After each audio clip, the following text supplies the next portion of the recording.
அண்ணே,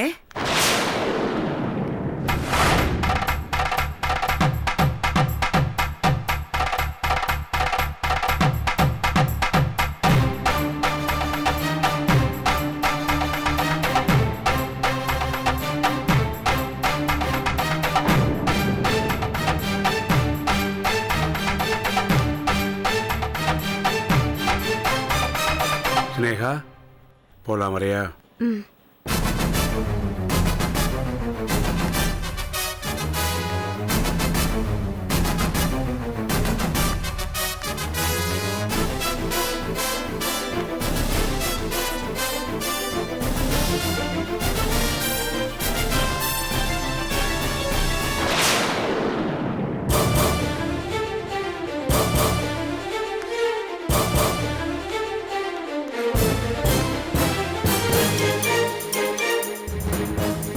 என்னண்ணே, என்ன நடக்குது எனக்கு ஒண்ணுமே புரியல. அவ செல்லம்மா, செல்லம்மா நீ எதுவும் பேச வேண்டாம்மா.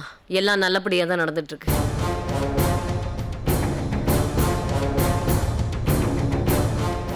உங்ககிட்ட நிறைய மாற்றம் தெரியுதா? நீ ரொம்ப மாறிட்டீங்க. செல்லம்மா, ஸ்னேகா விஷயத்துல நான் எடுத்த முடிவு உனக்கு அதிர்ச்சியா தான் இருக்கும். தோணுச்சு, செஞ்சுட்டேன், அவங்கள மன்னிச்சிட்டேன்.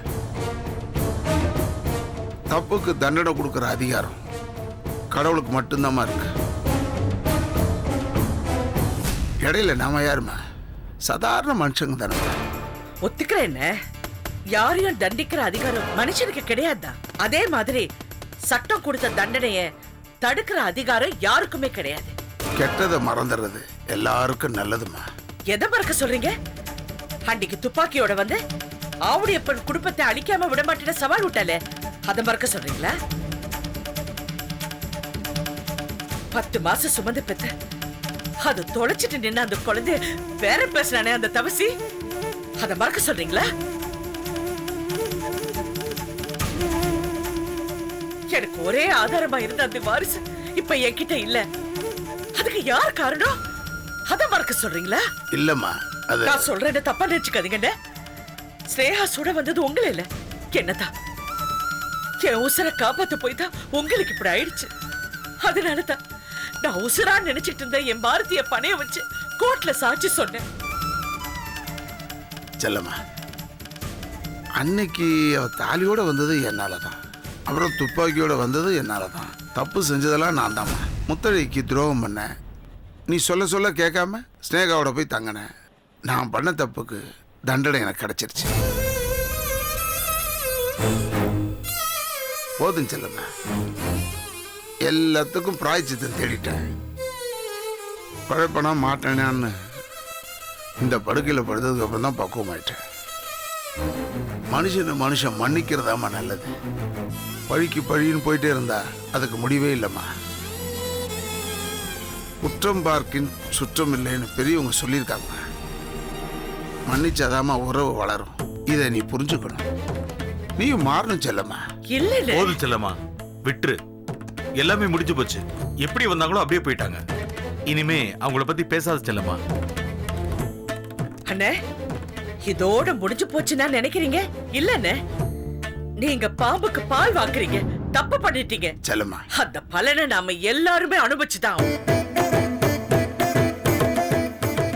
எனக்கு அவளை பத்தி நல்லா தெரியும். அண்ணே, அவ எல்லாத்துக்கும் துடிச்சவ. எனக்கு அவ மேல சுத்தமா நம்பிக்கை இல்ல. ஆனா எல்லாத்துக்கும் மேல என் பாரதிய பணைய வச்சது எல்லாம் வீணா போயிடுச்சு.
சினேகா, என்னம்மா அது?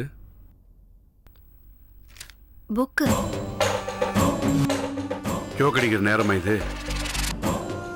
ஊருக்கு போகணும் மறந்துட்டியா?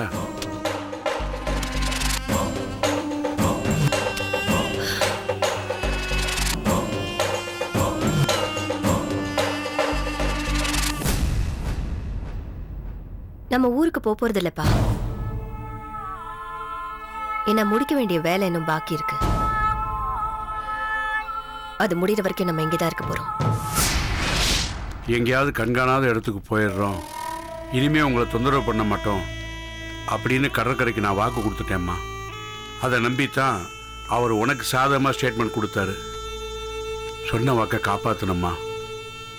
வாம்மா, பழசெல்லாம் மறந்துட்டு இந்த ஊரை விட்டே போயிடலாம். எதப்பா மறக்க சொல்றீங்க? எதை மறக்க சொல்றீங்க?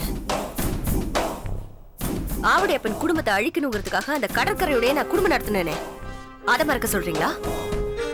அசிங்கப்பட்டாலும் பரவாயில்லன்னு தாலியோட போய் நின்று அத்தனை பேர் என்னை அடிச்சு விரட்டி அவமானப்படுத்தினாங்களே, அதை மறக்க சொல்றீங்களா? அநியாயத்துக்கு குழந்தைய கடத்திட்டு தான் உங்க மேல பழிய போட்டாங்களே, அது ஜெயில நரக வேதனை அனுபவிச்சிருக்கேன்பா. லத்தியால அடிச்சாங்க, பூட்ஸ் காலால ஒவ்வொருத்தரும் என்னை எட்டி உதைச்சிருக்காங்க.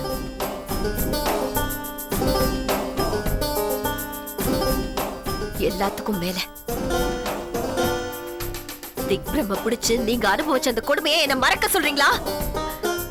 அப்படியே மறந்துட்டு போக சொல்றீங்களா? முடியாதும்மா, மறக்க முடியாது. உன்னாலையும் மறக்க முடியாது, என்னாலையும் மறக்க முடியாது. ஆனால் மறந்துதான் ஆகணும். சினேகா, உன் காயத்தை காலம் போக போக குணப்படுத்திடுமா. புது ஊருக்கு போவோம், புது வாழ்க்கையை தொடங்குவோம். என் மான மரியாதையை விட்டுட்டு அந்த கடற்கரை காலில் விழுந்து கெஞ்சித்தாம்மா உன்னை வெளியில் கொண்டு வந்திருக்கேன். விபரீதமாக எதுவும் பண்ணிடாதம்மா. நீங்க பயப்பட வேண்டாம்ப்பா. நான் துப்பாக்கி எடுக்க மாட்டேன். இனிமே அந்த முட்டாள்தனமான தப்பு நடக்காது. அது போதுமா எனக்கு? அப்பா, என்னை அடிச்சு விரட்டின அந்த மணியரசு இன்னைக்கு ஜெயில இருக்கான். அந்த செல்லம்மா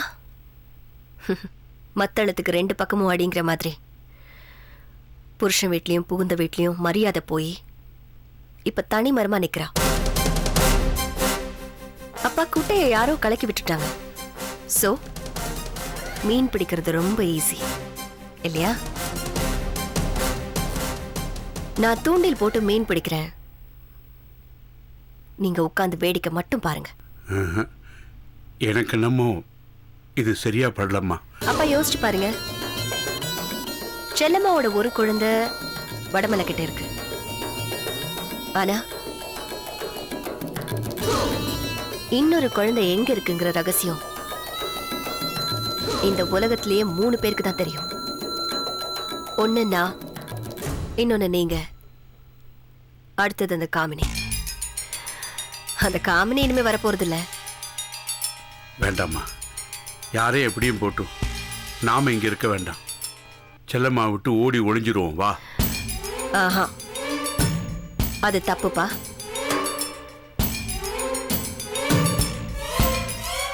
செல்லம்மாவோட குழந்தை ரகசியத்தை சொல்ல வேண்டியவங்க கிட்ட யார் சொல்லுவா? நம்ம தானே சொல்லணும். நம்ம தான் சொல்லணும். அது நம்ம கடமைப்பா. சினேகா, நீ அப்பா, பயப்படாம இருங்க. இனிமே நான் செய்ய வேண்டியது எல்லாம் ஜாக்கிரதையா செய்வேன். வேண்டாம்மா. அப்பா ப்ளீஸ் விட்டுருங்க.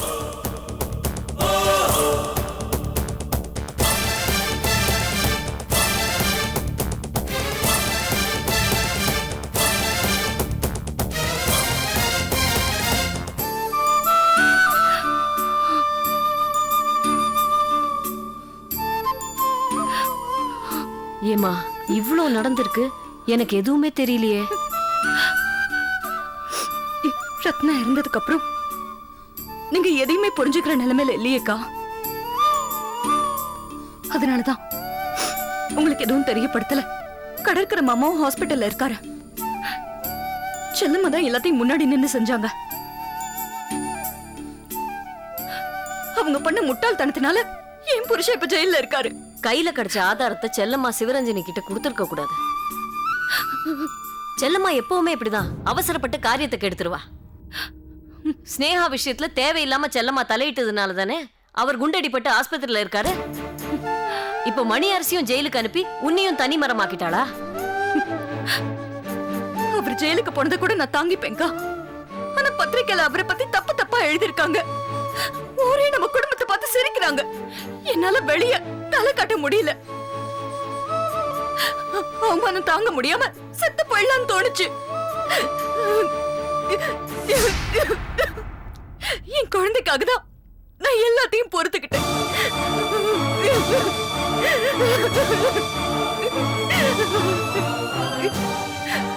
கவலைப்படாதம்மா, இனிமே செல்லம்மாவை நம்ப வேண்டாம். உனக்கு நான் இருக்கேன். எப்படியும் மணியரச வெளியே கொண்டு வந்துடலாம். அந்த சிவரஞ்சனி செல்லம்மா மேல இருக்கிற கோவத்துல என்னையும் அசிங்கப்படுத்திட்டா. அப்ப கூட செல்லம்மா இறங்கி வராம சிவரஞ்சனி கூட மல்லு கட்டிட்டு நின்னுட்டு இருந்தானா செல்லம்மாக்கு எவ்வளவு நெஞ்செழுத்தம் இருக்கணும். எல்லாம் இந்த வீட்டு ஆம்பளைங்க குடுக்கற இடம். தங்கச்சி தங்கச்சின்னு தலையில தூக்கி வச்சுக்கிட்டு ஆடினாங்க. இன்னைக்கு குடும்ப கௌரவத்தை மொத்தமா குப்பையில தூக்கி போட்டுட்டாங்க. செல்லம்மா சமைச்சா உப்பு உரைப்பு இல்லாத சாப்பாட கூட சொரணையே இல்லாம திங்கிற கூட்டம் தானே இது. இவங்க அண்ணன் தங்கச்சி பாசத்துல வாழ வந்த நாம ஏன் கஷ்டப்படணும்?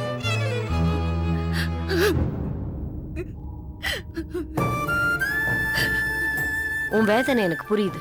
முதல்ல அழறத நிறுத்து. நாங்கெல்லாம் இருக்கோம்ல, எல்லாம் சரி பண்ணிடலாம். ம், போ, நீ போ, கொஞ்ச நேரம் ரெஸ்ட் எடு.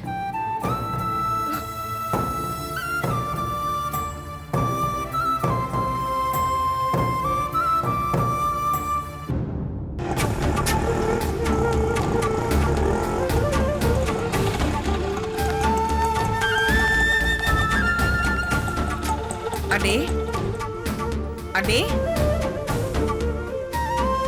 அண்ணே, அண்ணே,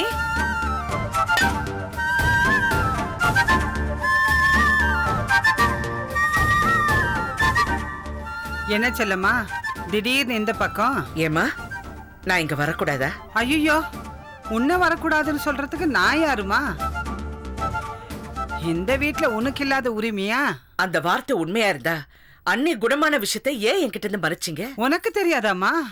தெரிஞ்சிருக்கோன்னு நினைச்சிட்டேனே. கவிதாவோட கோயிலுக்கு போன இடத்துல மயங்கி விழுந்துட்டா. மயக்கம் தெளிஞ்ச உடனே நல்லா பேச ஆரம்பிச்சுட்டா. எல்லாத்துக்கும் அந்த தெய்வம் தானே காரணம். அண்ணி இருக்காங்களா, நான் உங்ககிட்ட பேசணும். ஏன் எங்க கிட்ட எல்லாம் சொல்லக்கூடாதா? இல்ல, உங்ககிட்டயும் பேசணும்னு தான் வந்தேன். ஸ்னேகா விஷயமா பேசணும். மாப்பிள்ள தான் ஸ்னேகாவை மன்னிச்சு ஏத்துக்கிட்டாரு. அப்புறம் என்ன? அண்ணன் அவர் மனசுல பட்டது செஞ்சுட்டாரு. அத வச்சுக்கிட்டு ஸ்னேகா நம்ம குடும்பத்தோட ஒட்டி உருவாடுறதுக்காக வருவா. அதுக்கு நம்ம இடம் கொடுக்க கூடாது. ஸ்னேகாவால நடந்ததெல்லாம் அன்னைக்கு ஞாபகம் இருக்கோ இல்லையோ, அவகிட்ட ஜாக்கிரதையா இருக்கணும். அதான் அன்னிக்கிட்ட சொல்லிட்டு போலான்னு வந்தேன். ஐயோ, என்னம்மா இது? முத்தழகி ஒன்னும் சின்ன பிள்ளை இல்லையே. அவளுக்கு இப்ப எல்லாமே புரியுது. இனிமே ஸ்னேகா விஷயத்தை அவ பாத்துக்குவா. நீ எதுக்கு தேவையில்லாம டென்ஷன் ஆகிட்டு இருக்க? ஏமா, நான் ஒண்ணு சொல்றேன், நீங்க வேற மாதிரி புரிஞ்சுக்கிட்டு பேசுறீங்க. செல்லம்மா, அம்மா சரியா தான் சொல்லிட்டு இருக்காங்க.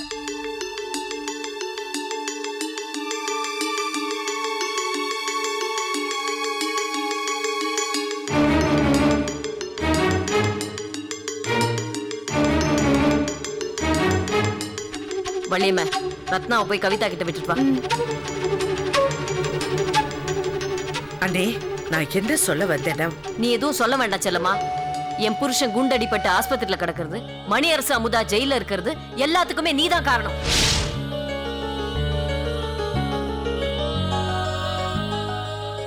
செல்லம்மா, உன்னை பழி வாங்குறதா நினைச்சு சிவரஞ்சனி அக்காவை போலீஸ் ஸ்டேஷன்ல உட்கார வச்சு அசிங்கப்படுத்தினா. ஏன்னே, இதுக்கு எல்லாமே நான் தான் காரணம்னு நீங்க நம்புறீங்களா? நீ இல்லாம வேற யாரு? அடுத்தவங்க சொல்றத நம்புறதுக்கு நான் ஒண்ணும் பழைய முத்தழகி இல்ல. ஒரு பொண்ணுக்கு புருஷனோட உறவு தான் முக்கியம். புருஷனுக்கு கட்டுப்பட்டு நடக்கிறது தான் பொண்டாட்டிக்கு அழகு. நானு கவிதா வள்ளியம்மை எல்லாருமே அப்படிதான் வாழ்ந்துட்டு இருக்கோம். நாங்க மட்டும் இல்ல, ஊர்ல எல்லா பொம்பளைங்களும் அப்படிதான் வாழ்ந்துட்டு இருக்காங்க. நீ மட்டும்தான் புருஷனை மதிக்காம இருக்க. அண்ணி ஏம்மா கோவப்படுற? உன்னோட இந்த கோவமும் அவசர புத்தியும் தான் உன்னையும் குழந்தையும் புருஷனையும் நிரந்தரமா பிரிச்சு வச்சிருக்கு. பாரதிய நான் எதுக்காக பிரிஞ்சிருக்கேனோ உங்களுக்கு தெரியாதா அண்ணி? சரி சரி, நீங்க சொல்றது உண்மையா இருந்துட்டு போட்டோம். உங்ககிட்ட நான் சொல்ல வந்தது சொல்றேன். அந்த ஸ்னேகா விஷயத்துல நீங்க வந்து செல்லம்மா இது பாரு, ஸ்னேகா விஷயத்த நாங்க பாத்துக்கிறோம். நீயே அதை பத்தி கவலைப்படுற? ஒரு விஷயம் உங்ககிட்ட சொல்லிக்கிறேன். ரத்னா வந்ததுக்கு அப்புறம் நான் ரொம்ப சந்தோஷமா இருக்கேன். நீயும் அதே மாதிரி பாரதியோட சந்தோஷமா இருக்கிற வழியை பாரு. அப்பதான் தேவையில்லாம அடுத்தவங்க விஷயத்துல நீ தலையிட மாட்ட. கிளம்புமா. நீங்க பழைய நிலைமைக்கு குணமாய் வரணும்னு ஒவ்வொரு நாளும் நான் சாமி கிட்ட வேண்டிட்டு இருப்பேன். உங்களை இப்படி பார்க்கும்போது ரொம்ப சந்தோஷமா இருக்க. நீ பாரதி என்னாலதான் பிரிஞ்சு போனான்னு நீங்க சொன்னீங்க பாருங்க, அதை கேட்கும் போதுதான் எனக்கு இன்னும் சந்தோஷமா இருக்கேன். கரெக்ட். அடுத்தவங்க விஷயத்துல நான் தலையிடக்கூடாது. நீங்க சொல்றதுதான் கரெக்ட். இனிமே நான் யாரு விஷயத்திலும் தலையிட மாட்டேன்.